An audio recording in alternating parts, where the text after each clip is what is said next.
Hi YouTube fam, thank you for joining me back here for another episode of Crime and Wine. Today we're covering a true crime story that has inspired the making of a movie, or rather a show.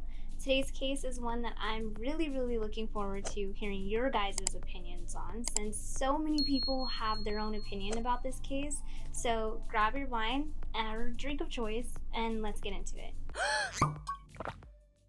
The Girl from Plainville is a Hulu original 8-episode drama series that was released in May of 2022. The premise of this show explores the events leading to the death of Conrad Roy and his girlfriend Michelle Carter's conviction for an involuntary manslaughter.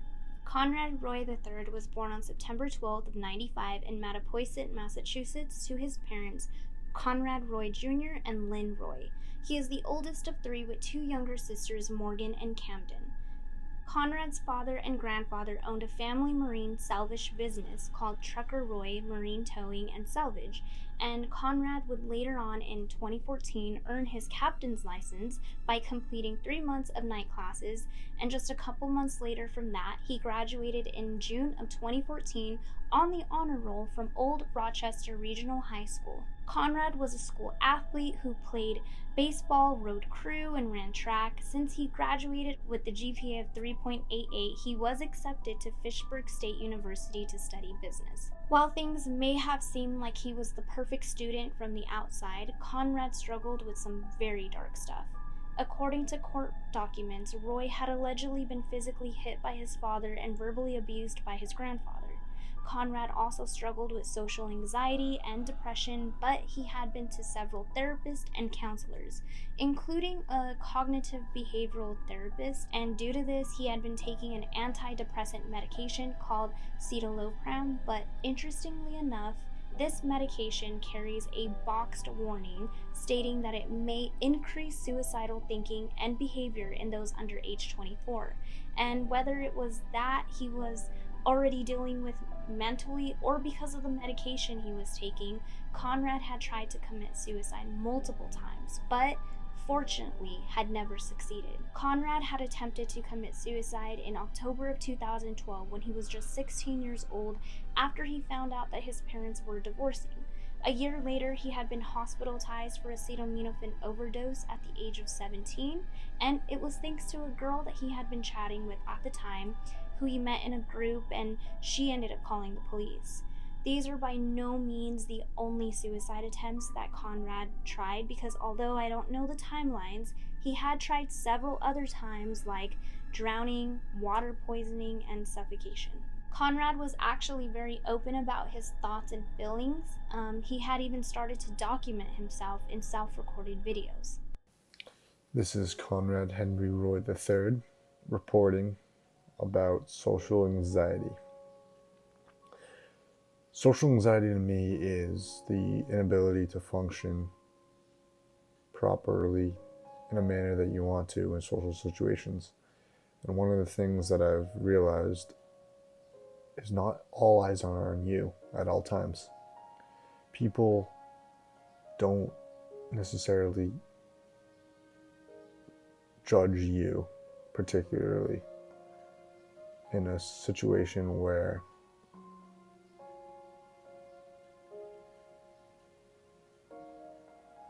you're not feeling very good about yourself. You're making mistakes. Like, people understand that you come across as awkward.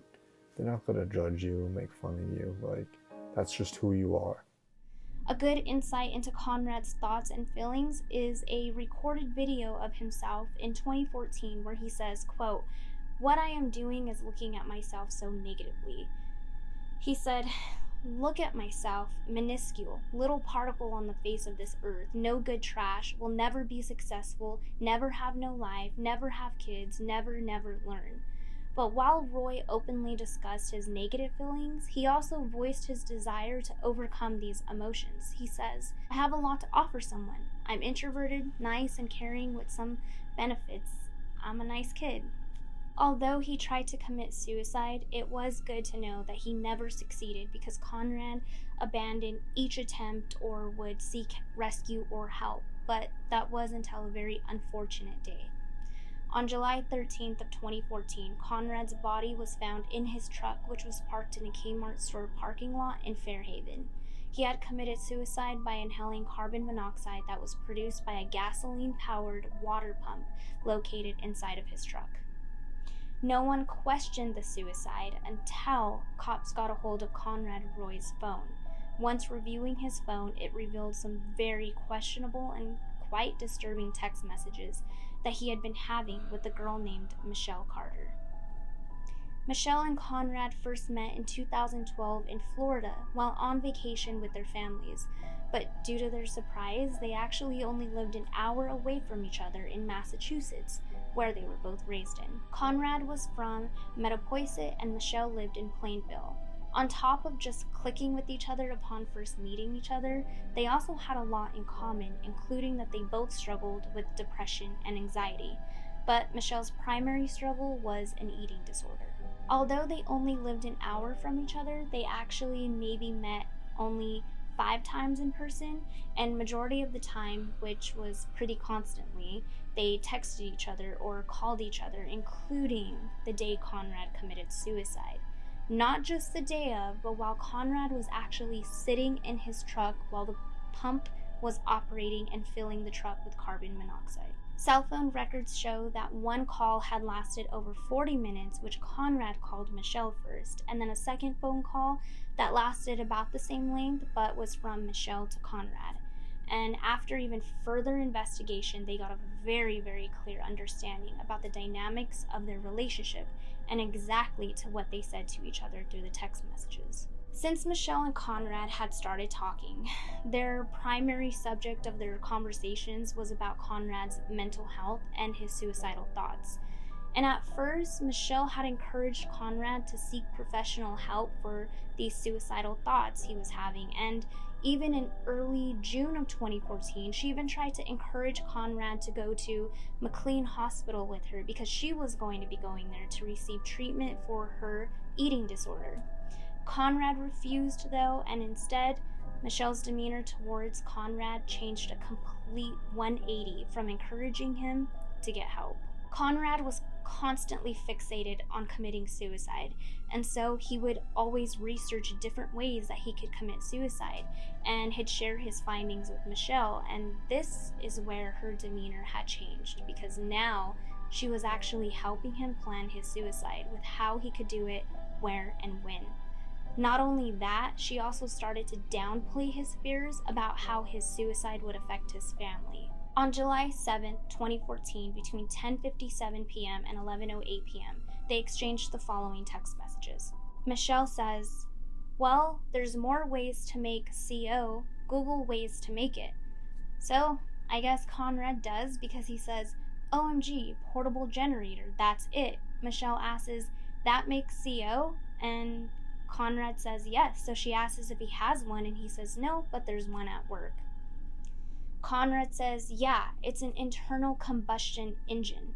So once Conrad kind of knew the method that he was going to try next, he began to worry about how his family would take the news and was even worried that this would cause depression between his parents and his little sisters. And guys, I don't even know how someone can listen to someone say these things and have these thoughts and then reply with what Michelle replied with. She texted him back and said, "I think your parents know you're in a really bad place. I'm not saying they want you to do it, but I honestly feel like they can accept it. They know there's nothing they can do. They've tried helping, everyone's tried. But there's a point that comes where there isn't anything anyone can do to save you, not even yourself. And you've hit that point, and I think your parents know you've hit that point. You said your mom saw a suicide thing on your computer, and she didn't say anything. I think she knows it's on your mind, and she's prepared for it." Like, what? Michelle goes on to say, "Everyone will be sad for a while, but they'll get over it and move on. They won't be in depression, and I won't let that happen. They know how sad you are, and they know that you're doing this to be happy, and I think they will understand and accept it. They'll always carry you in their hearts." And this is so sad because Conrad says that he's freaking out again, and Michelle responds yet again with a text saying, I thought you wanted to do this. The time is right and you're ready. You just need to do it. You can't keep living this way. You just need to do it like you did last time and not think about it and just do it. You can't keep doing this every day. Conrad says, I do want to, but I'm freaking out for my family, I guess. And she says, Conrad, I told you I'll take care of them. Everyone will take care of them to make sure they won't be alone. And people will help them get through it. We talked about this. They will be okay and they'll accept it. People who commit suicide don't think this much and they just do it. Around 4 a.m. on July 12, 2014, Michelle texts Conrad and says, quote, so I guess you aren't going to do it then? All that for nothing? I'm just confused, like you were so ready and determined. And Conrad says, I am gonna eventually. I really don't know what I'm waiting for, but I have everything lined up. And it's like as if she got angry with Conrad for not already have killed himself, because she says, no, you're not, Conrad. Last night was it. You keep pushing it off and you say you'll do it, but you never do. It's always gonna be that way if you don't take action. You're just making it harder on yourself by pushing it off. You just have to do it. Do you want to do it right now? And guys, these text messages make me so frustrated, like seriously so frustrated, because Conrad says it's too late to do it because the sun is coming up, and he tells Michelle that he's just going to go back to sleep and that he loved her and he'd text her the next day. Yet Michelle still didn't stop trying to convince Conrad to not put it off anymore, and says it's not too late to do it and all he needs to do is take his truck somewhere, and because it's so early in the morning, everyone's probably sleeping and no one's really out, and worst of all, she says, quote, if you don't do it now, you're never going to do it, and you can say you'll do it tomorrow, but you probably won't. You would think that should be spending all of these days discouraging Conrad and even getting in contact with his family or the professionals in order to help him, but no, that's not what happened. There was various other text messages between them where Michelle was extremely upset with Conrad for not following through with his plan, and she would say things like he's just going to make excuses as to why he didn't follow through by saying it didn't work, and she basically threatens Conrad at one point by saying that if he doesn't do it, she's going to get help for him and that he can't keep doing this every day. So this is where Conrad says, okay, I'm gonna do it today. And Michelle makes Conrad promise that he will do it, and she says, quote, and you can't break a promise, and just go in a quiet parking lot or something. So I think any of us would ask the question, why would someone try this hard to encourage another person to take their life, especially since it just doesn't make sense for Michelle, who apparently loved him and cared for him and was close with him for over 2 years. But as detectives would narrow down a very real possibility as to the motive behind her doing this one seemed very possible, because during the entire time that Michelle was actively trying so hard to encourage Conrad, literally from between July 7th to July 12th, she apparently had practiced how she would react once Conrad committed suicide. And she practiced by sending text messages to her friends, and these weren't friends that she was close to, but it seemed like Michelle was desperate for friends and desperate for the attention. So much so that when she'd text her friends, she'd say things like, Conrad was missing, she couldn't get a hold of him, she's afraid he'll hurt himself, and she even texted one friend asking if a portable generator can kill someone, because Conrad was getting one and some other tools for work, but he didn't even go into work. But everyone knows that she knew all along everything that was going on. She would even be texting her friends all of this while also texting Conrad at the same time. Prosecutors would say that in order for Michelle to not seem like a liar to her friends is why she kept encouraging and urging Conrad to follow through with the carbon monoxide suicide. The day of the suicide, Michelle texted one of her friends at 8:02 p.m. after the second call she had made to Conrad, She said, quote, "He just called me and there was a loud noise like a motor, and I heard moaning like someone was in pain, and he wouldn't answer when I said his name. I stayed on the phone for like 20 minutes and that's all I heard." And then at 8:25 p.m., she again texted that friend, quote, "I think he just killed himself." She sent a similar text to another friend at 9:24 saying, quote, "He called me and I heard like muffled sounds and some type of motor running, and it was like that for 20 minutes and he wouldn't answer. I think he killed himself." Michelle eventually texted Conrad's sister, but that wasn't until 10:18 p.m., more than 2 hours after the second lengthy phone call with Conrad. In that text, Michelle said, "Do you know where your brother is?" And she did not explain what she knew about Conrad.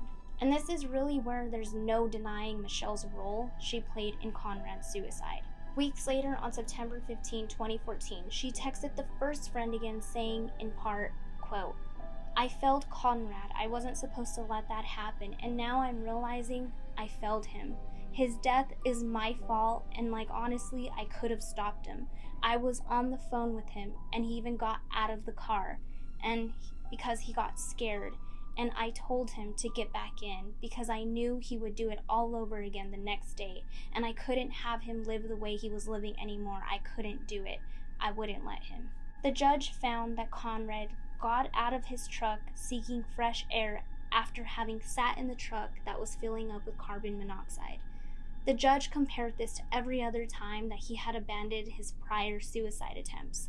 The judge found that when the defendant realized he had gotten out of the truck, she instructed him to get back in, knowing that it had become a toxic environment and knowing the victim's fears, doubts, and fragile mental state. The victim followed that instruction. Thereafter, Michelle, knowing that Conrad was inside the truck and that the water pump was operating, the judge noted that she could hear the sound of the pump and Conrad's coughing, took no steps to save him. She did not call emergency personnel. She did not contact Conrad's family or instruct him to get out of the truck. The victim, Conrad, remained in the truck and succumbed to the carbon monoxide. The judge concluded that the defendant's actions and her failure to act constituted, each and all, warranted reckless conduct that caused the victim's death. So, of course, after all these texts were discovered, the court knew they had to do something. But in the state of Massachusetts, there's no law against encouraging or assisting suicide, especially since Michelle was miles away. The Supreme Court of Massachusetts in the summer of 2016 ruled that even though Michelle was an hour away from Conrad when he died, she had a, quote, virtual presence that night in the pickup truck. It is a controversial legal theory born out of the digital world.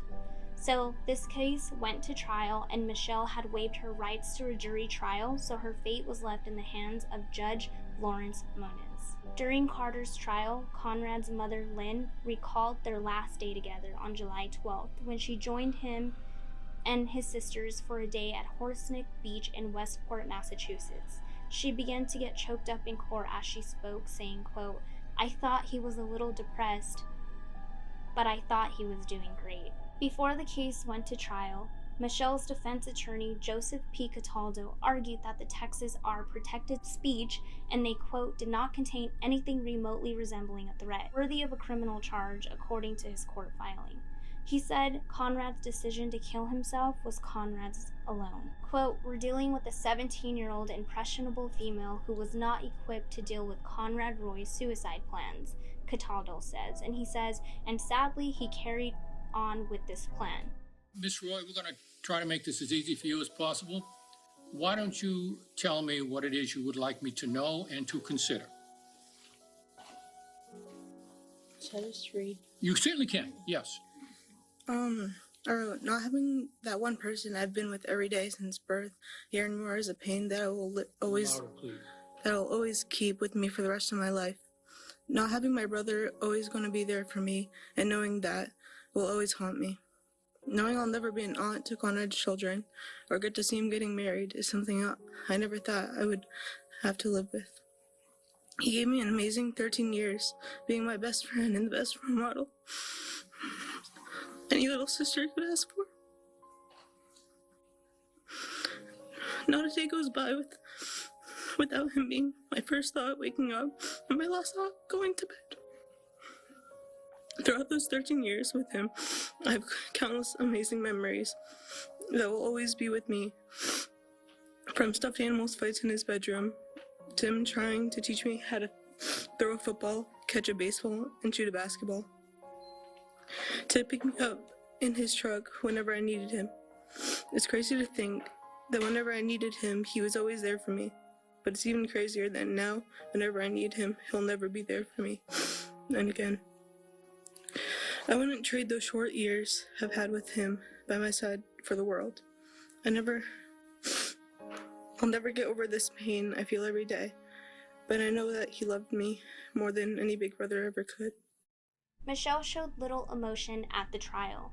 Her defense relies on psychiatrist Peter Bregan, who was not treating Michelle, to explain her behavior. He testifies that she was involuntarily intoxicated by an antidepressant drug that she had started taking 3 months earlier called Celexa. Dr. Peter Bregan says she's not thinking that she's doing something criminal. She's thinking that she found a way to help her boyfriend.